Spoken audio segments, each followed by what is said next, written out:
Hey, you guys, this is your coach, Dr. Andrea Dickerson here with EyeOnTheDaycare.com, where we connect childcare business owners with proven management. Are you ready for Jumpstart?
For today's proven management solution, I want to talk to childcare business owners about financial management. I know many of you may be experiencing parents who are not willing to pay for your holidays, your Christmas, and your New Year's time. So many parents are saying, my kids didn't attend, why do I have to pay? So if you want to know some systems to be able to overcome that, give this video a thumbs up, subscribe to my channel, stay tuned, and I'll be right back. Yes, thank you guys so much for staying along with me. I am so excited. You guys, welcome to 2024. I want for you to go to www.jumpstartyourchildcaresuccess.com because we are now in full-blown effect for our 2024 Childcare Success Conference. Be sure to go now, grab your ticket, get on the waiting list, find out more about how we can help you manifest more in 2024. I'm so excited. I'll see you there. All right, let's get into today's topic and training. So today I want to talk to you about financial management. And remember this, how you do anything is how you do everything. And so many of you are experiencing parents acting like they have amnesia, like they cannot remember your policy. I know that you've created a strong foundational policy to help guide you in your finances, but now you have some parents who are not following through, and that's okay. So the first thing I want to do is to talk to you from a business perspective about how to handle your financial management. Let me give you a story. You all know I love stories. I remember when I started over in a 700 square foot house that my mind told me to run my childcare, even though it was a family home, like it was a center. So the first thing I did was I acquired a financial management system. I used a system called ProCare. The reason why I used ProCare is because it allowed me to do what we call account management.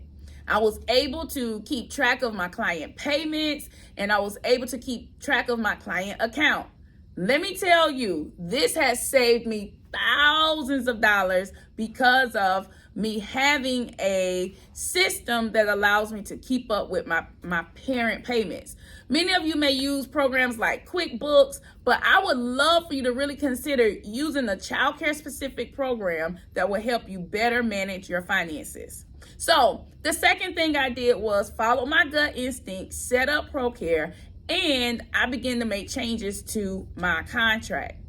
I learned when I was working in a full-time position of a title plan agent how to present contracts.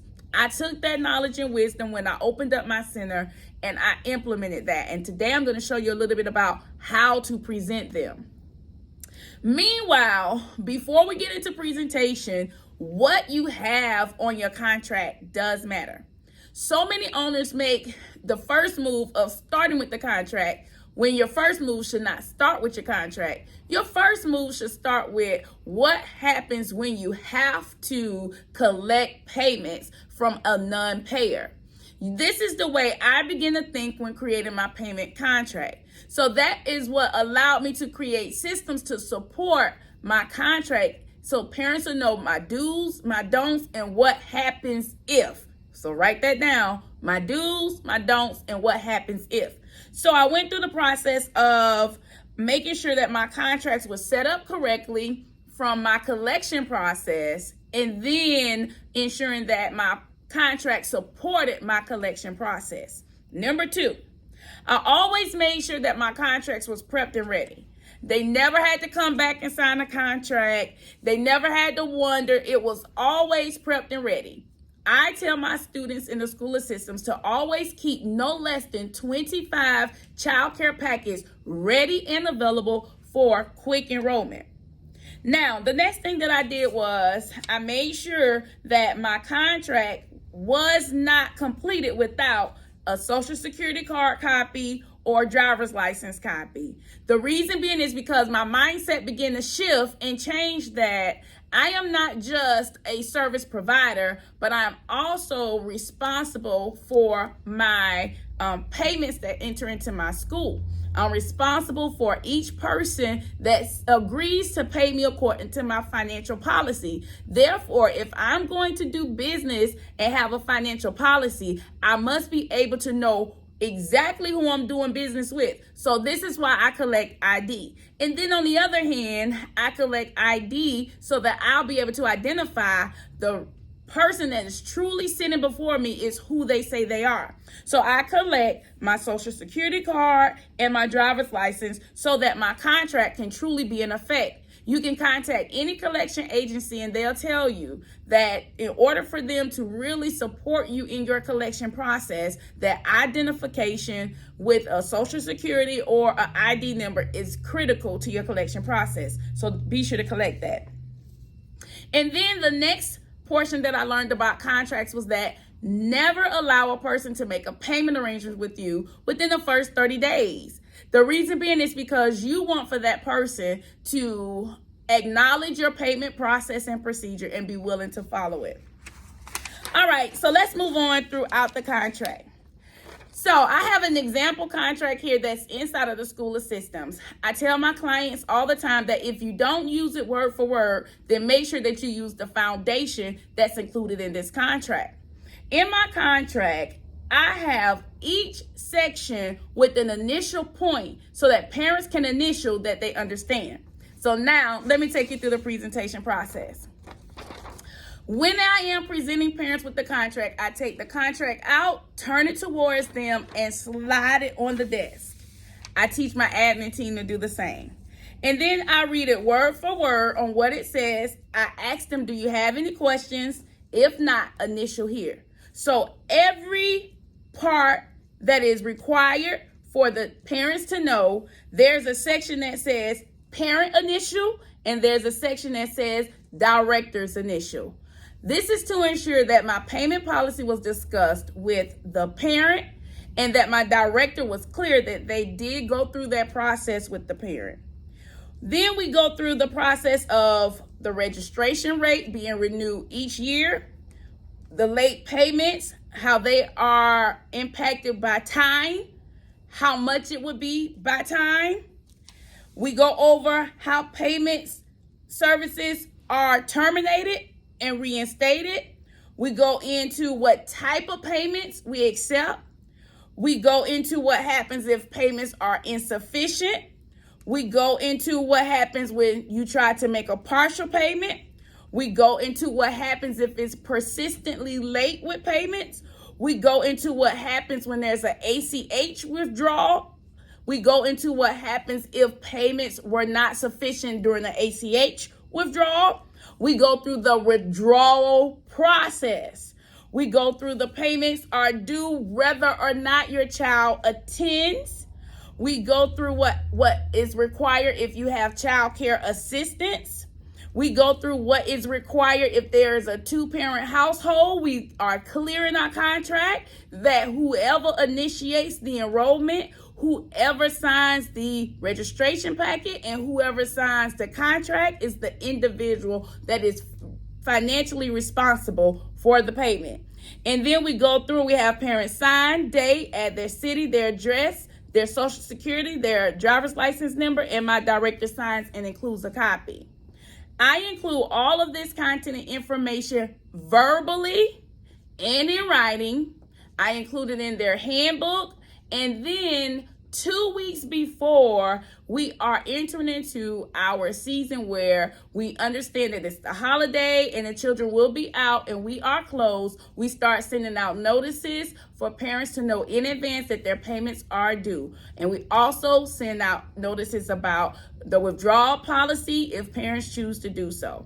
So this is what we have done for years to help us to move forward with our collection policy. Now, is it file proof? I would like for it to be, but there's always that one that comes through and says, well, I don't want my child to come back, and that's fine. So be aware of what you're asking parents during this season when they call to enroll. Some parents are leaving one center because of the financial policy and going to another. Do you think they're going to change their ways? They're probably going to do what they did at the last one in your facility as well. So be sure when you answer your phone and you find that parents are looking to make that switch, which you're all for it, but that you're making sure that you ask what was their reason for wanting to make the switch. And then you'll be able to educate your parents right then. So here's the last portion of the contract. Once I have this information, I then tell my parents, hey, Mrs. Dickerson, I know I don't have to go over this policy with you, but it is our company standard that I review this contract one more time now that I've had you sign it. Once I go back over it again, I stop and I ask the parents, do you have any questions for me concerning our financial policy? I stop, wait a minute, and I give them a moment to think and ask questions. If there aren't any, no problem. We accept the deposit, we seal the contract, and now we have a new student enrolled. Well, I hope that you have enjoyed listening to me describe what happens during our financial process so that we can help secure our funding even during the holiday season.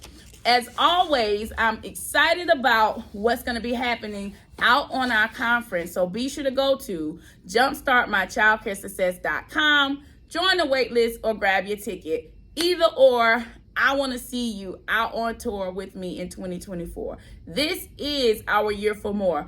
Do not get weary in well doing, for in due season, you are going to reap if you faint not. All right, as always, remember, if you manage the childcare business that you love, you will love the childcare business that you manage. You will love the childcare business that you manage. Bye, you guys. I totally forgot the you will love thing. Make sure I cut this out.